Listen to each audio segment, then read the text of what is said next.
मैं जानता हूं कि आप सुबह से यहां बैठे हो। दिल्ली में फॉग के कारण हमारी फ्लाइट, खारगे जी की फ्लाइट डिले हो गई, इसीलिए हम समय पर नहीं आ पाए। आप सबको कष्ट हुआ, इसके लिए मैं आप सबसे शुरुआत में ही माफी मांगना चाहता हूं।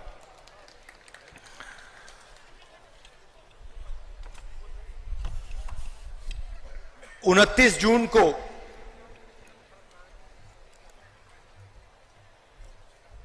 मैं मणिपुर आया था और उस विजिट में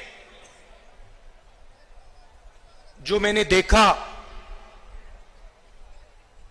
जो मैंने सुना,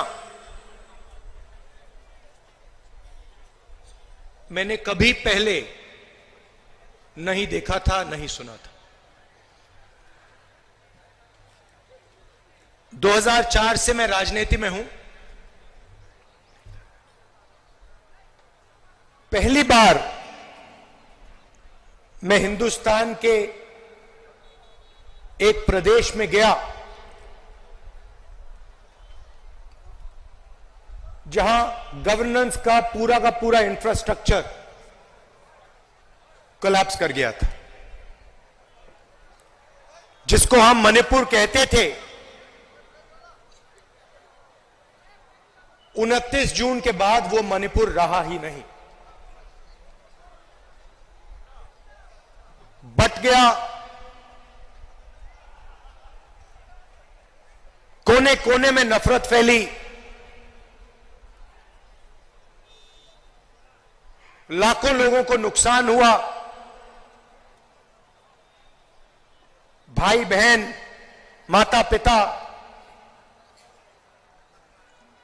आंखों के सामने मरे। और आज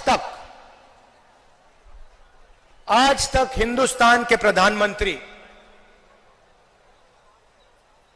मणिपुर में आपके आंसू पोंछने, आपसे गले लगने, आपका हाथ पकड़ने नहीं आए। शर्म की बात। शायद नरेंद्र मोदी जी के लिए, बीजेपी और आरएसएस के लिए मणिपुर हिंदुस्तान का भाग ही नहीं है। आपका जो दुख है, आपका दर्द है, वो उनका दुख, उनका दर्द नहीं है। पिछले साल हमने भारत जोड़ो यात्रा शुरू की। कन्याकुमारी से कश्मीर तक हम चले, 4000 किलोमीटर चले और भारत को जोड़ने की हमने बात की, नफरत मिटाने की बात की, एक धर्म को, एक जात को दूसरी जात से मिलाने की बात की और बहुत अच्छा रिस्पांस मिला। लाखों लोगों से बातचीत की, उनका दर्द सुना।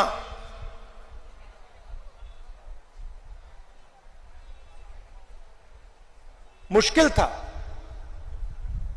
मगर बहुत अच्छा लगा। लोगों ने कहा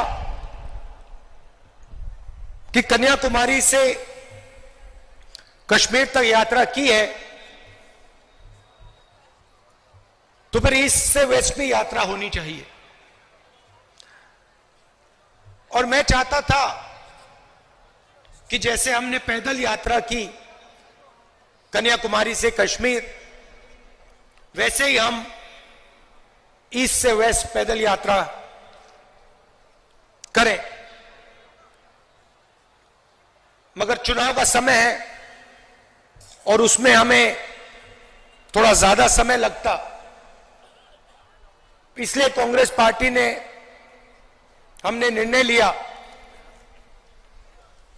कि ये बस यात्रा होगी,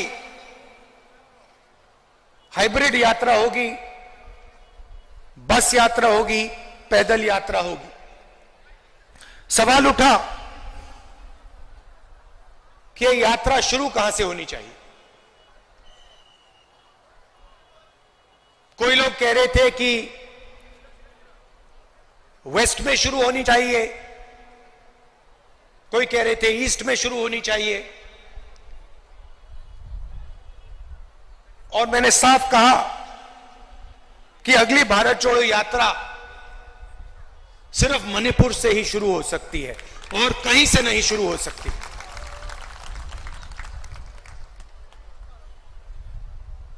मणिपुर बीजेपी की जो राजनीति है, बीजेपी की नफरत, आरएसएस की नफरत, उनका जो दृष्टिकोण है, उस विचारधारा का मणिपुर एक चिन्ह है। जो आपने यहां खोया, जो मेरे भाई ने बस के ऊपर कहा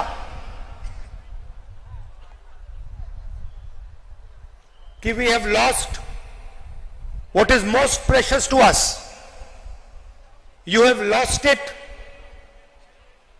because of the ideology of the BJP, because of the politics of the BJP, because of the hatred that the BJP and the RSS spread in their politics. I was listening to my brother when he was saying we have lost what we valued, and I was thinking to myself, yes, you have lost what you have valued, but we will find what you valued once again and bring it back to you.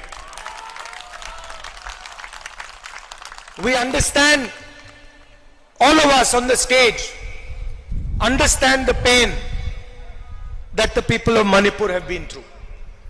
We understand the hurt, the loss, the sadness that you have been through.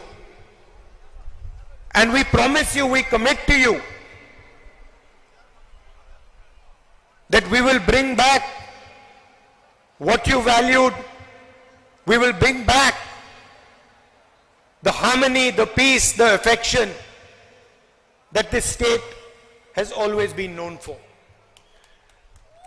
Question arises, why Nyaya Yatra? Because we are going through a period of great injustice in India. Social, economic, and political injustice. Injustice against the people of Manipur, the traditions of Manipur, but also injustice across the nation. Economically, monopolies are being built. Few people are getting access to all the wealth of the country. One or two businesses have their fingers in everything, and the large majority of businesses, small and medium businesses, are being destroyed. Huge levels of unemployment, massive price rise is what the whole of India is facing. On the social side, the large mass of India's people, the lower castes, Dalits, tribals, simply do not have a say in the governance system of the country. I have given example upon example of how the large mass of our people are excluded from the political system, from the governance system. So these are the issues that the Bharat Chodo Nyaya Yatra is going to raise. But this is less about us and more about you. Bharat जोड़ो यात्रा में हम सुबह शुरू करते थे, 6 बजे शुरू करते थे, और 7 बजे रात तक हम चलते थे। हमारा भाषण 20-25 मिनट का होता था। शाम को हमारा एक भाषण होता था, मगर 7-8 घंटे हम आपकी बात सुनते थे, किसानों की, मजदूरों की, छोटे दुकानदारों की, महिलाओं की, युवाओं की। और यही इस यात्रा का लक्ष्य है। हम ज्यादा बोलना नहीं चाहते हैं, हम आपको अपनी मन की बात नहीं बताना चाहते हैं, हम आपकी मन की बात सुनना चाहते हैं, आपका दर्द समझना चाहते हैं और आपके साथ हिंदुस्तान का अगला जो विजन होगा, हिंसा का नहीं, नफरत का नहीं, मोनोपोलीज का नहीं, मगर हार्मोनियस, इक्विटेबल और भाईचारे का विजन हम आपके साथ मिलकर, आपकी आवाज सुनकर, वो हम हिंदुस्तान के सामने रखने जा रहे हैं।